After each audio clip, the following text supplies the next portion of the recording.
నిలబడి యుద్ధం చేయడం అంత తేలికేం కాదు. వాలినంతటి వాణ్ణి ఒక్క బాణంతో కొట్టాడు. ఎలా యుద్ధం చేద్దాం అనుకుంటున్నారు?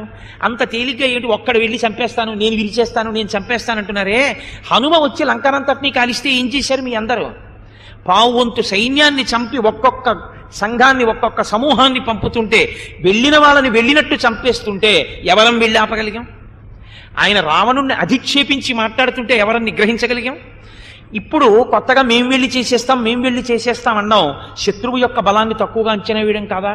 నదీనదములకు సమాగమ స్థానమైనటువంటి సముద్రాన్ని, 100 యోజనముల సముద్రాన్ని గడచి ఒక వానరులు లంకాపట్టణంలోకి వచ్చి ఒక రాత్రంతా అన్వేషించి లంకంతా చూసి సీతమ్మ ఎక్కడుందో పట్టుకుని ఆవిడితో మాట్లాడి శత్రు సైన్యాన్ని చంపి రావణ దర్శనాన్ని పొంది మాట్లాడి నేను ఎలా వచ్చానో అలా వెడతానని చెప్పి వెళ్ళిపోతే మీరు పట్టుకోలేకపోయారు. మీరు అక్కడికి వెళ్ళి హనుమని చంపుతానంటున్నారు. కొన్ని కోట్ల వానరముల మధ్యలో ఉన్నవాడిని, రామలక్ష్మణుల చేత రక్షింపబడుతున్నవాడిని. ఇది